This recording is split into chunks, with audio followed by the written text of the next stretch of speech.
as men, we gotta be bigger than I'm gonna just do where I'm applauded and cheered. Mhm. Doesn't matter if I'm applauded or cheered, I'm gotta do the right thing. Engaging with God and accepting responsibility and not being passive, stepping into it. It doesn't matter if I'm gonna get cheered for this. There is one cheering you, and he is cheering. You may not hear it anywhere else. Hopefully you do. Yeah. You may never hear it, and that's not what we're doing it for. We're doing the right thing at the right time for the right reason. And there is one that sees and is encouraging us and empowering us to do it.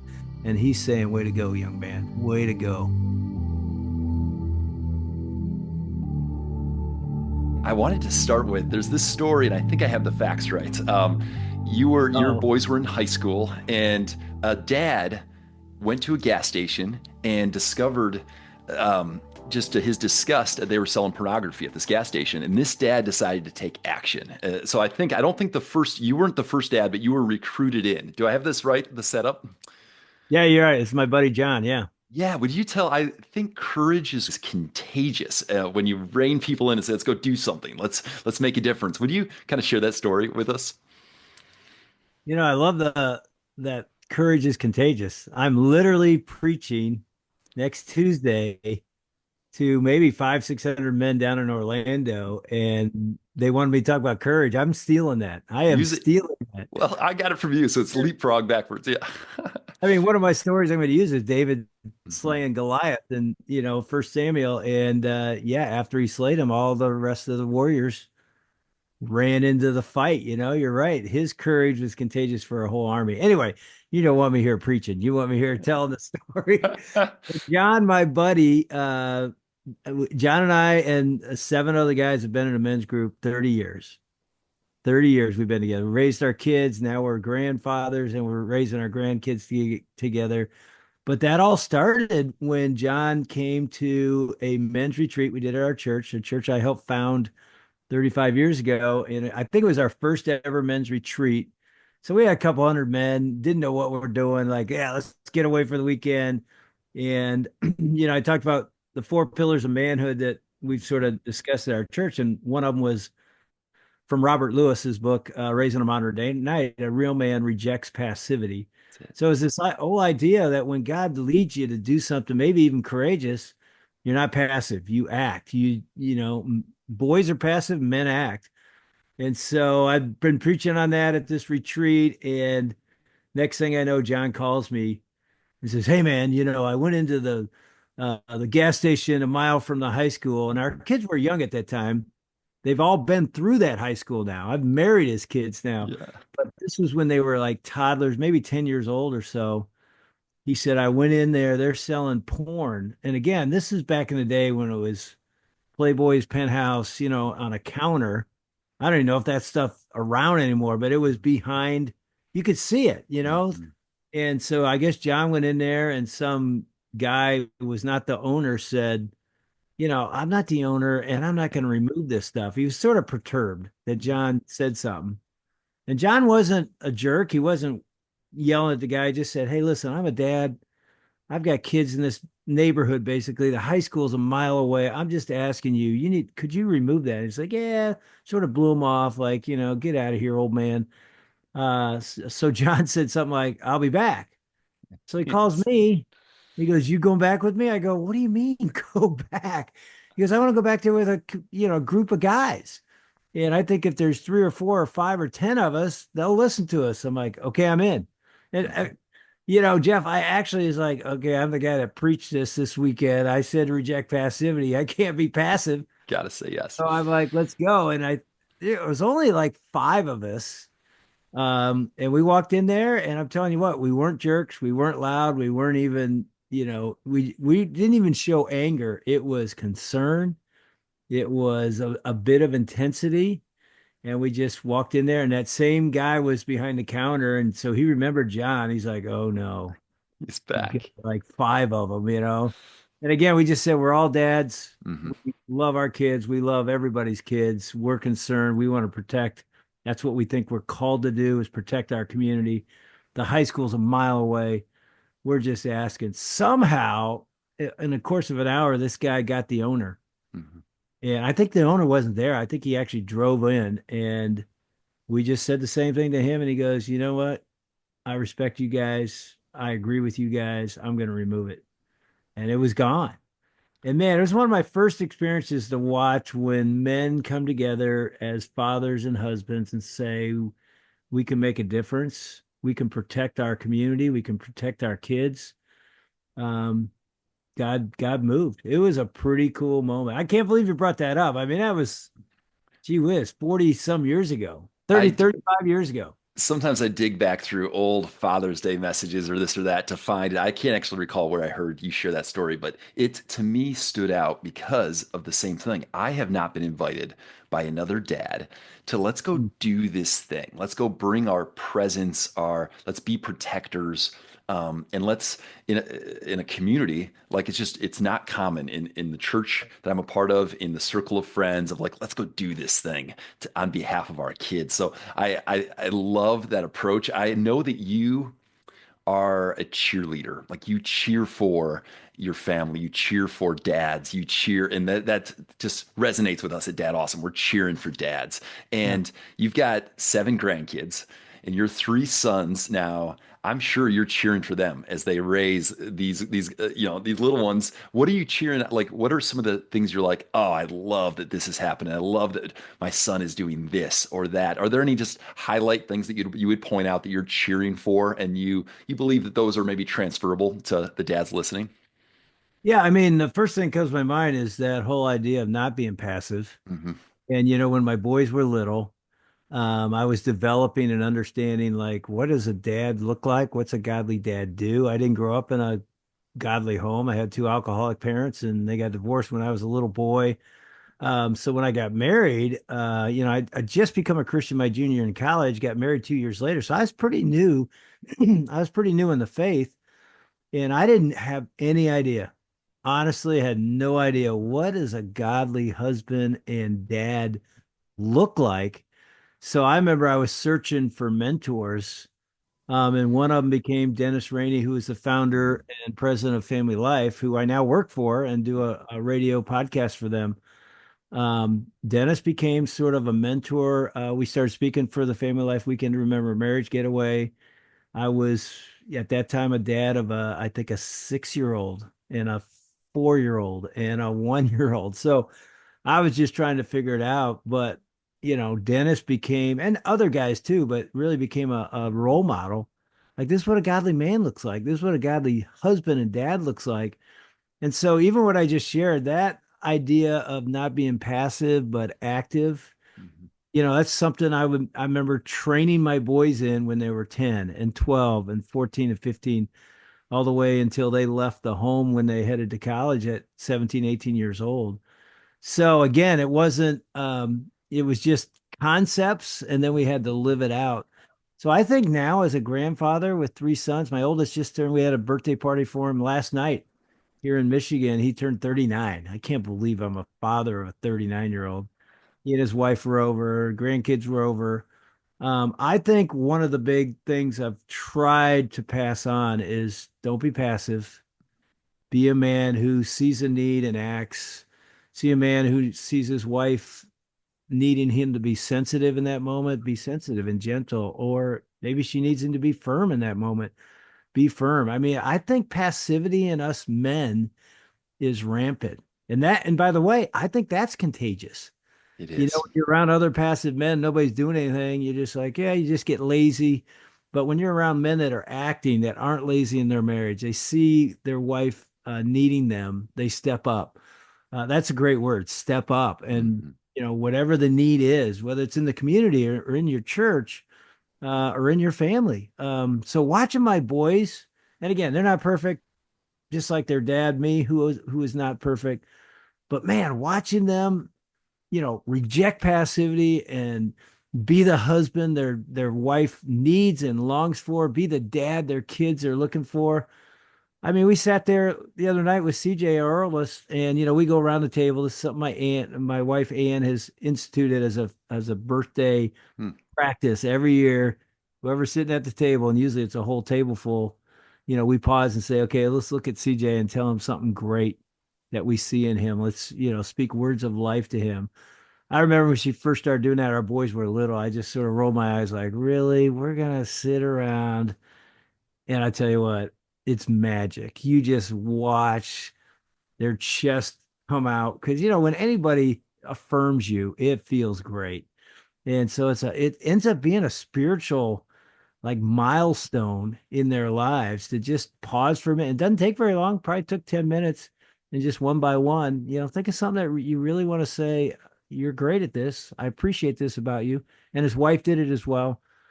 That's powerful. And as a grandpa now, it's like, okay, God has enabled us to change the legacy. Because, if that doesn't happen, I'm going to continue the legacy of my dad. Scripture says the sins of the father visit down the third and fourth Yeah, generation. That's a promise. It's gonna happen unless you intentionally stop it. And a lot of people don't know in that same verse in Exodus 20, God says, yes, but the father who is righteous, I will bless his legacy to 1,000 generations. thousand.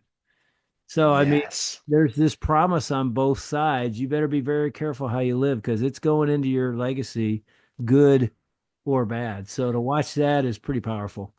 And we're going to loop back to being a defender on the being wise, being careful how we live. I want to make sure to connect, though, words of life with rejecting passivity. Like we can be passive with our words, or Right. we can step in. I know it's your wife Anne's idea, right? The words of life, but man, to get to carry in and press in and think and pray about what are words I can speak over. I mean, that's immediately us dads can take that and move that forward. Now we've talked on reject passivity a couple rounds, and I knew you were going to go there because it's a deep passion of yours. But a real man, and we love Robert Lewis. We had him on a couple of years ago, and I know John Tyson's taken some kind of new Yeah. approach to these charges as well, and he's a friend Right. of our ministry. But a real man.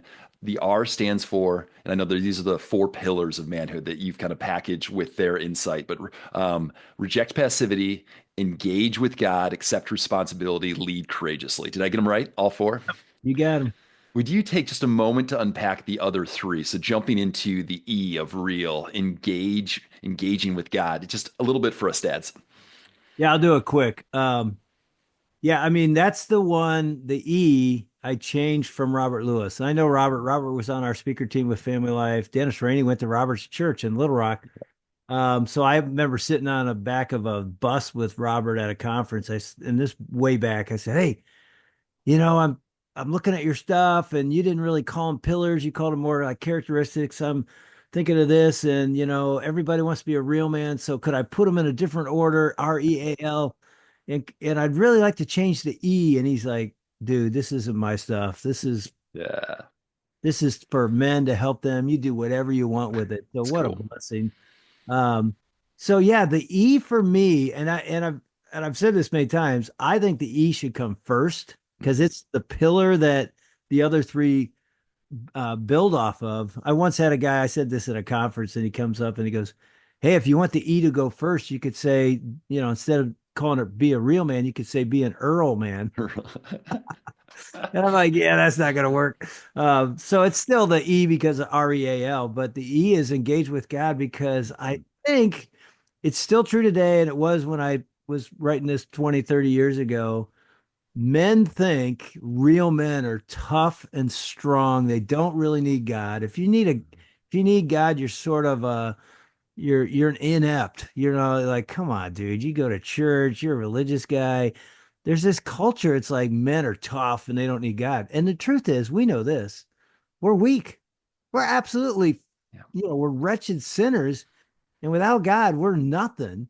And so I believe engages with God is like that's a man who realizes I am weak, but in God I'm strong. In my weakness I remain strong, Paul said. So it's that concept that a real man is pursuing and he's rejecting passivity like crazy in his walk with God. It starts there out of that relationship with the King of Kings and the Lord of Lords. Out of that, I have the strength, not my strength, God's strength, to reject passivity and accept responsibility and to lead with courage in my family and in my community, in my church, in all kinds of areas. So it is number one. And I think, most churches, I pastored, was a founder of a church for 30 years. the women are going after God with a passion. The men are sort of following. It's like, no, let's create a community of men where the women are looking at us going, man, this dude is, he's after, he's chasing after God. My Mhm. image for engagements with God, because I'm a football guy Yep. and was chaplain for the Lions for 3 decades, is, a kickoff team where they're flying down the field and they are not just sort of trying to get to the ball carrier. They're doing whatever it takes. They'll Yeah. go through any wall, get that ball. That's my image of men chasing after God. Now, God's not running away. Actually, God's running toward us, Mhm. but it isn't like passively sort of opening your Bible. It is like, I am a man and I'm going to be in the Word. I'm going to know the Word. I'm going to pray on my knees. I'm going to lead my family uh, not passively, but actively. And that all starts with engaging with God. Would you take a Sorry, that was moment? such a No, long, no, this is long answer. perfect. But would you just add, because I know this is part of your weekly rhythm, a day of the week that you pray and fast for your kids? What is it, Monday? Did I have that right? It's Friday. Friday. Yes. Friday. Yeah, where did that come from and how is that tied in with engaging with God? Yeah, Friday fast days started when my oldest, who we were just talking about, CJ, was born. I was listening to Focus on the Family, which, Yes. still around, but Yeah. back then, James Dobson was on there and he talked about fast day every week. And I remember I was just a brand new dad. Literally, what am I doing? I don't know what I'm doing. I wasn't a Christian home. How do I do this? And I heard that and I said to Ann, my wife, I said, I'm going to start, I'm going to pray on Fridays. I'm going to take Friday all day and it's only till dinner time. Mm. I've done 30-day fast and that kind of thing. So when I say it's only till dinner, it's like, that's nothing. A lot of people Two are like, meals. Two till meals. dinner, Yeah. but I'm so used to it. It's like, it's not that hard. But yeah, I thought I'd do it for maybe a couple weeks or a month. I really did. And it's 39 years now. Every once in a while it'll be a Monday or a Wednesday just because of things going on Friday. But I remember I used to lead our Detroit Lions Bible study on Fridays during the season, and all the guys, because we do it over lunch, and they'd always joke like, Dave's not going to eat because today's his fast day. But then they started becoming dads, and they're like, I'm going to join you. So there's dads all around the country and we have a group text that we sort of text each other on Fridays. And so basically it became every time I get hungry during that day, which is all afternoon, Yeah. I'm praying for my three boys, now my three daughter-in-laws and seven grandkids. But yeah, it became something that became like a consecrated day, not guaranteeing blessings from Yeah. God because I'm doing it, but it was just sort of a day to remind myself this is the most important job I've got. Being a husband, being a dad, more important than anything else I do. These three Yes. disciples are more important than thousands at a church. They're important, but a lot of them are strangers. These three are mine. And so God gave me the responsibility, which is one of the pillars of manhood, accept responsibility to be the husband and dad that God's called us to be. And so that was just a simple way to Mhm. do that. And I tell you what, I'll add this, Yeah. when I did my son's weddings as their pastor, but also their dad, I got to marry all three sons. And I'm looking at this bride, and she doesn't know it, but I've been praying for her probably before she was born, some of them. And, I'm in tears just thinking, look at what God has done. They've married godly women. They're amazing women. They're amazing moms. And in some ways, Ann and I just, she's sitting in the front row there in the chapel, and we're looking at each other like, this is an answer to prayer. That she's joined me. And she has a fast day as well with some other women. It's not on Friday. We're not going to do it together. Do it 2 different days, but it's just Mm. getting on your knees and saying, God, we're asking you. It's an outworking of engaging with God. We're asking you to do what we can never do. And the book that you wrote, Vertical Marriage, is about the difference of horizontal. And I mean, there's a lot of threads that we won't get into all of them today, but Yeah. the second pillar here of engaging with God is just like, let's reorient our focus. Fasting Right. does that, prayer does that, and Right. it blesses our marriage. It blesses our future daughter. For me, I'm praying for my future son-in-laws. I got four daughters, and I'm like, yes, like I want to anchor that. And I don't have a weekly rhythm right now, so Yeah. so I'll let you know if I end up copying you and jump in. I'll let you know. You can do it. Go for an hour or two if a Yeah. full day is too long. But And then, yeah, once a year, I would do it at Easter. I Mhm. would take about a month and just More don't eat extended. food. There's a lot of ways to do fasting. I would just do that every year. And part of it was preparing to preach on Easter Sunday or Easter weekend. But yeah, it became a rhythm. Hmm. It's worth doing. And the vertical part is just, you're never going to find life anywhere horizontally. No person, no amount of money, no amount of pleasure, you name it, it's never going to fill. And that's what we do in marriage. We think our spouse is going to fill us up. And then we're disappointed. And every marriage is disappointed. We're like, oh, we didn't marry the wrong person. We're looking in the wrong place. We shouldn't be looking horizontally. You got to look vertically. And when you find life in Christ, you come back to your marriage. Hmm. Same thing as being a dad. You come back to your marriage not wanting to be filled. You are filled through the Yes. living water of Jesus, who says, I will overflow you in John, Gospel of John, chapter 7. And so now you're a giver to your wife. You're laying down your life to serve her rather than demand she serve you and meet your needs and fill you up. Again, there's still that happening, but Yeah. you're a different guy. You're filled from the King of Kings. He's filled you, and now you come back Yeah. and you're a giver. You're doing what we're called to do in Ephesians 5. Love your wife as Christ loved the church and gave himself up for her. You can't do that if you're always needy, wanting her to fill you up. It's like, no, I'm filled. I've been engaging with God. I'm going to reject passivity. I'm going to turn my eyes toward her and say, okay, I want to love you in a way that you feel loved and deny myself. That happens only because you can, because you're filled. There you go. There's the whole book in Yes. 2 minutes. Oh, that's no, get the book, get the small group series. Yes. Let's go to the third pillar though. Accept responsibility. Yeah, that's a big one. I mean, whenever I think of that one, I think of this phrase, no excuses. Mhm. And it's easy to make excuses for why I didn't, whatever. I'm a victim. I didn't have a dad, so I can't be a dad. I never saw, my dad was an alcoholic. I can't be a husband. Those are excuses. And it's also playing the victim, like, well, if you were raised like I was, you'd understand. And accept responsibility is like, okay, I know there's pain in my past. I got to process that. I got to sit down. I sat down with counselors over years and understood how that affected Mm. me as a boy and then as a man and as a husband and as a dad. And that processing is really important to see how the blood of Jesus heals us, the resurrection power of Christ can heal those areas. So you need to take that journey, but then at the end of the day, you've got to say, okay, it's on me. I accept responsibility. I'm going to step up and reject passivity and lead my family the way they need to be led, even though I feel ill-equipped to do it. I've never seen it. I don't know what to do. It's like I accept responsibility. No more excuses. No more blame. I'm going to step up and get the job done. And again, if I talk about David and Goliath, you got a teenage boy sitting there with an army of men and nobody's accepting responsibility. Say, I'll go fight this guy. You got a boy.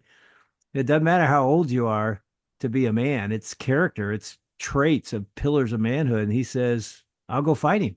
We don't know how old David was, 13, 14 maybe. Yeah. And we got 30-year-old, 40-year-old men who have been trained their whole life for this moment or hiding behind bushes, yeah, afraid. Yeah. And so it's interesting. A teenage boy models for us in that situation. Okay, there's a guy who's rejecting passivity.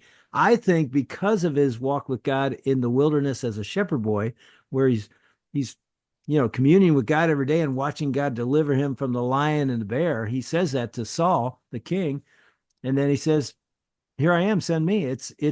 I'm going to accept responsibility. I think that's a picture of us leading our families, praying with our families. Mhm. Um, we have to at some point say, okay, I've been making excuses my whole life. I've been blaming my dad or mom or my situation or the coach who didn't let me. I'm going to step up and say, it's me. I'm going to step responsibility. God's calling me. I'm scared to death. I don't know how to do this or even what it's going to look like, but I'm going and I'm going to trust Yes. God. That's accepting responsibility. Dave, I'm thinking about the imagery of the kicking team of running the field with fury, going after that, like trying to tackle that runner, and that the crowd is going to be cheering like crazy. They're going nuts, right? And in a lot of spheres, both engaging with God and accepting responsibility, we're not being cheered for. We don't feel cheered for as Right. dads who are Right. more hungry for the Lord, who are memorizing scripture, who are pressing in and fasting. We don't feel cheered for. Right. And then accepting responsibility around fatherhood.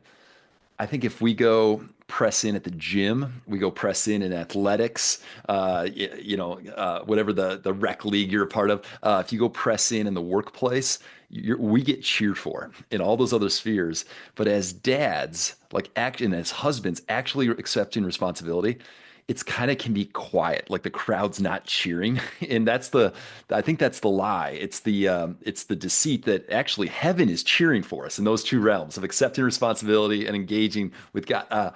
What would you add around this idea of maybe it feels like we're cheered for more in other verticals? Yeah, I mean, that's definitely true. I don't know if you know about Anne's book coming out. You just described it. Tell It me, yeah, tell us about it. really is. I thought, oh, he must know about this. I mean, no way. It's coming out in May, and we're here talking in January. Um, yeah, there's a story. Again, this is a little sidelight, but Sure. there's a story that we told in Vertical that ends up being the foundation of the whole book.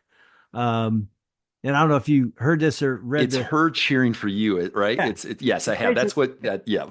a long story, but the gist of it is I should have said this to her in our family room. I said this to 500 women that she was asked to speak at. On And the I don't know. stage. Yes. It's terrible how it came out, but it's basically I just said to the women, I don't know if you understand this, but it's easy for a man to feel applauded everywhere we go in our job or different things.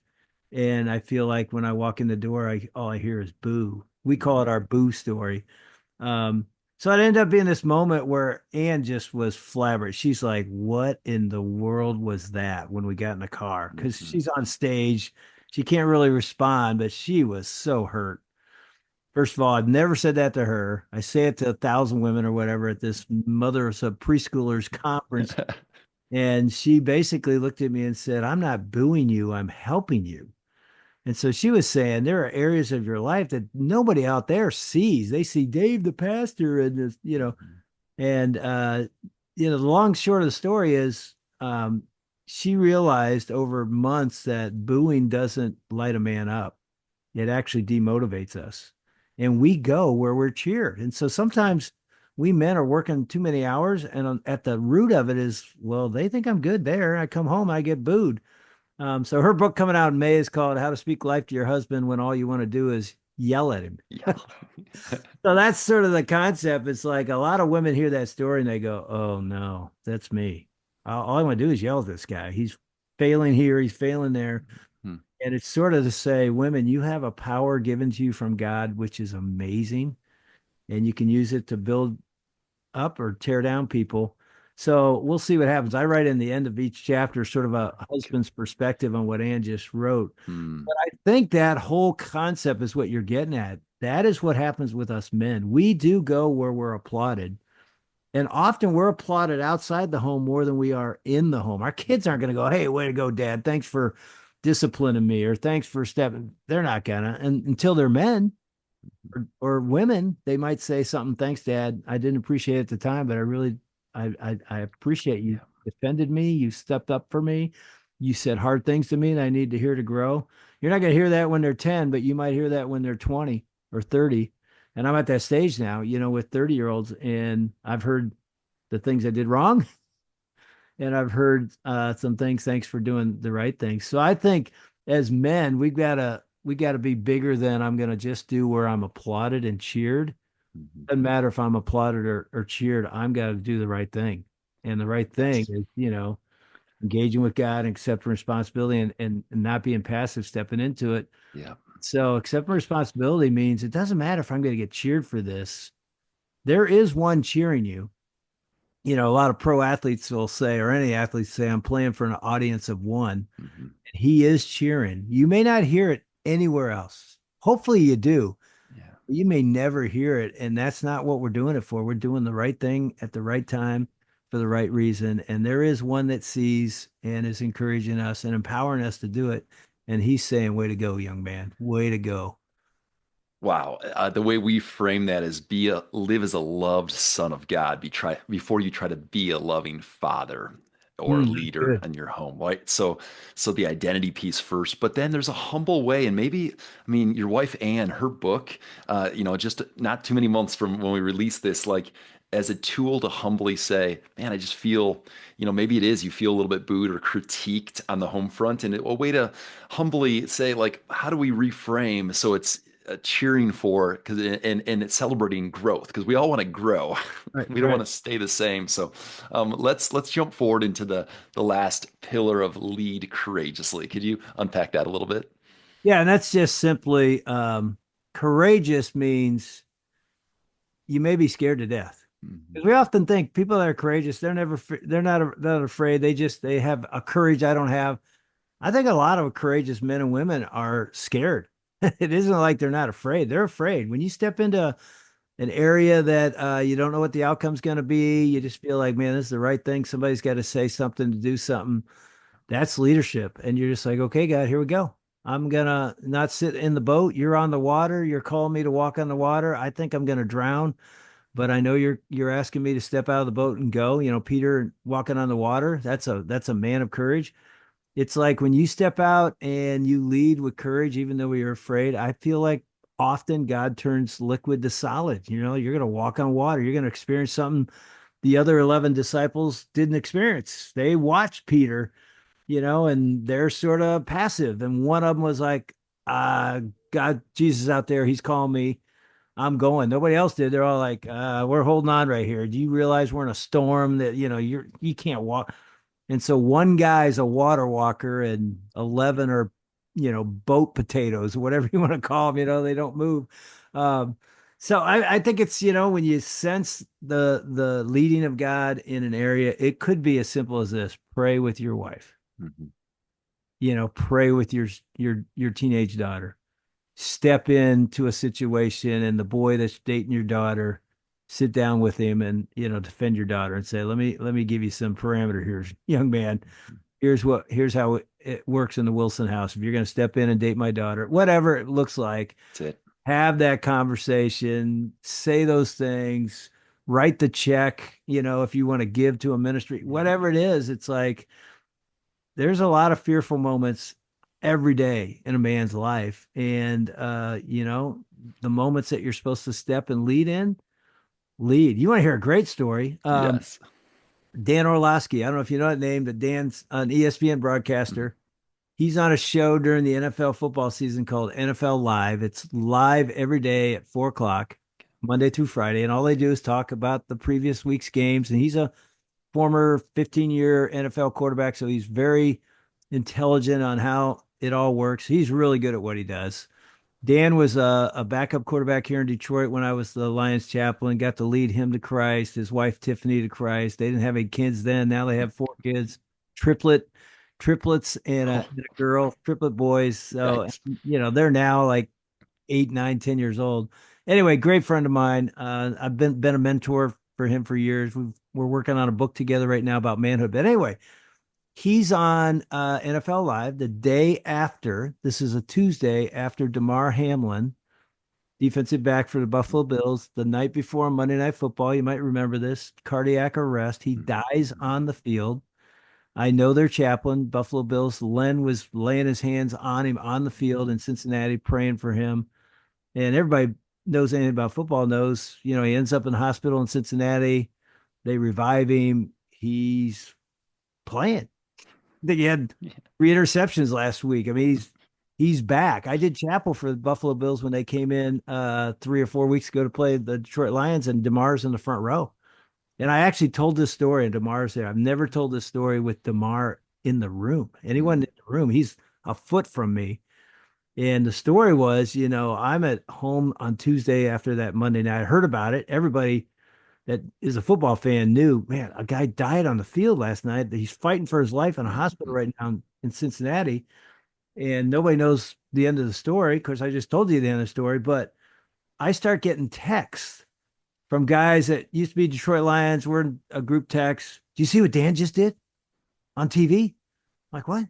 Turn on NFL Live. So I turn it on and I rewind it. And Dan looks at the camera and says, "Hey, everybody's saying prayers for tomorrow. We should pray for tomorrow. I think we should pray like right now. So I'm going to take a moment and I'm going to pray for tomorrow." And he closed his eyes and he asked God to heal tomorrow on national TV live. Uh, and I don't know if you know this, but ESPN is owned by Disney. Disney doesn't always like this kind of stuff happening, especially by one of their spokesmen on one of their channels. So I'm thinking, this dude could lose his job. This could go that way. Who knows? And so, of course, when the show's over, I call Dan. I text him and then I call him. And we actually did a show on our Family Life Today broadcast with Dan talking about this. But the backstory, Yeah. Dan said, as I was driving to the studio that day, I called my producer and said, "Hey, just a heads up. I feel like I should pray for Damar, and I might do it on the broadcast today." And it's live. They don't delay it. They don't cut it's live. And I go, "What'd your producer say?" And he said, "My producer said, again, he's in his car driving. He said, my producer said, Dan, we will never ask you to be anything but Dan. You be Dan. If that's what you think you're supposed to do, Wow. then, we're not going to stop you." And Dan's like, "Okay."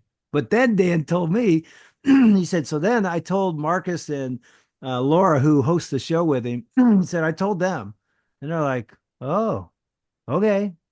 And he says, "So we knew the show was going to start. Laura's going to open the show. She's going to throw it over to Marcus, and then Marcus is going to throw it to me." Said, so Marcus is over there talking. And he goes, Dan says, I'm sitting there going, "Oh no, I probably shouldn't do this. I could lose my job. This is my livelihood. This is my family. I don't need to pray. I could probably just say, hey, prayers for tomorrow. I don't know if I need to like do." He said, "There it is, fear. Yeah. Did I do this? There's consequences. The consequences might not work the way I want."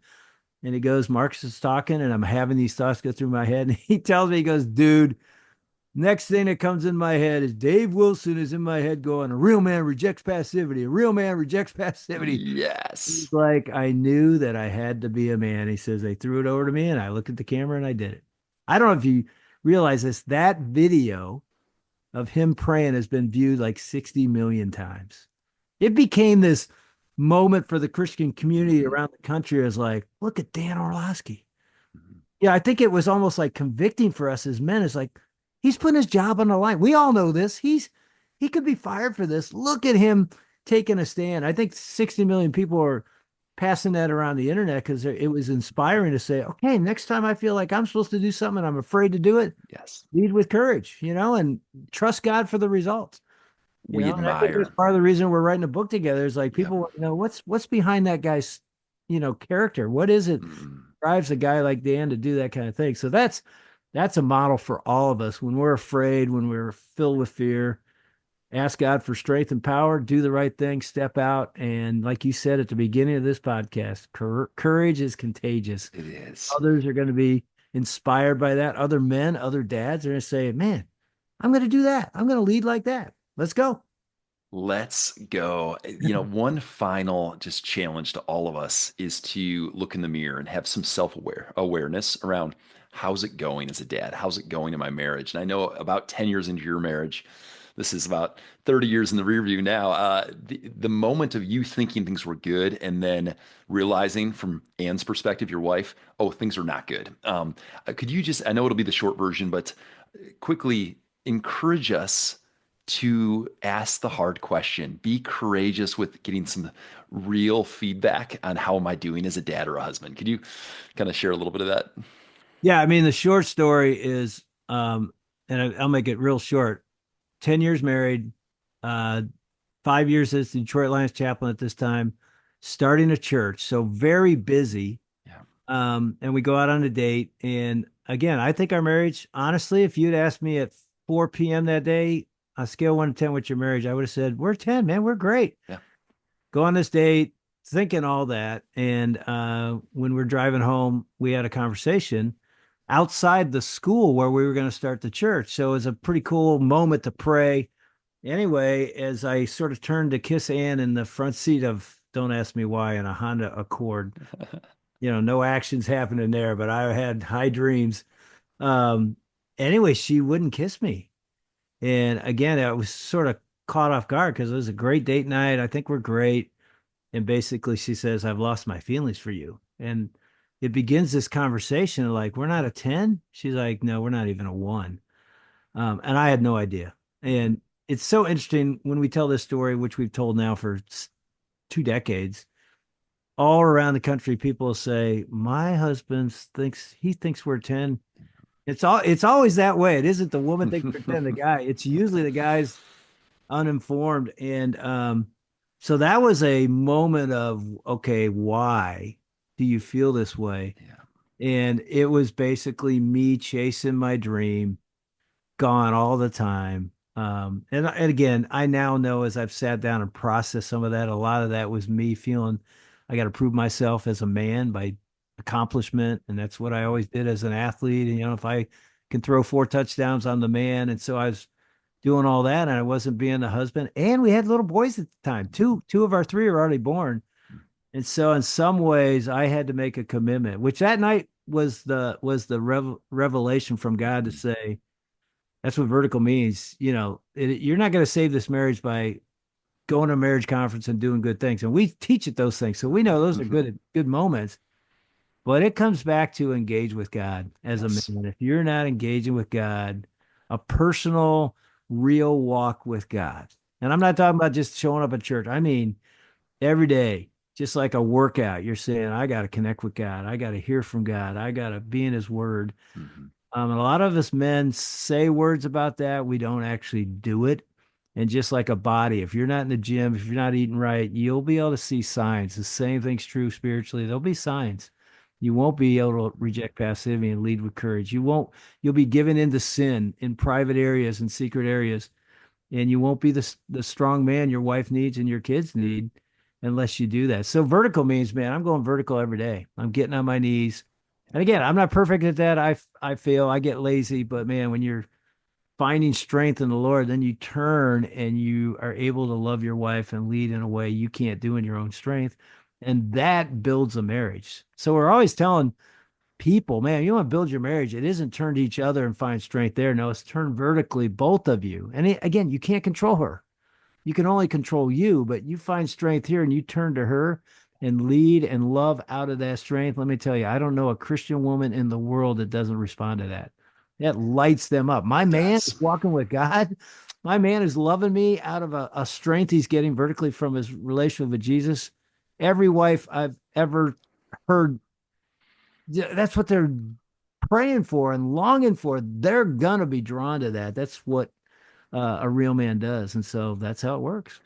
Dave, I'm so grateful for this conversation. We hit about 20% of my questions, so we'll have you back on 20. again. Yeah, I That's mean, a we got at lot of least, stuff. yeah, we got a couple pages I didn't get to, so that's how it usually works, though. Thank you. Would you say just a short prayer for all of us dads as we say goodbye?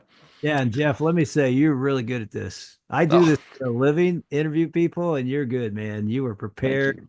you. I've done podcasts that haven't been prepared. You know your stuff, you know your person you're interviewing, and awesome dad is amazing. And we want to be Thank you. awesome dads. So way to go. You're Mhm. encouraging men and helping men. And I think we got to copy what you're doing as dads and encourage other guys to be awesome dads. So Father, I just thank you for modeling for us what a man looks like, what a dad looks like, how we're called to live. And Lord, we cannot do this. We can aspire to do this. We'll never reach those goals without you in us and your power in us. And so, Lord, I pray for the guys listening to this, you would help them to be men of God. I pray that they would fall on their knee as this podcast ends. And if they need to repent, like I had to do on our 10-year anniversary, they'd repent and start over and put you first and ask you to make them the husband and dad you called them to be. So I pray there'd be a revival of men in this country and a revival of men listening to this podcast, that you would use this to literally transform them and their marriage and their legacy. In Jesus' name, amen.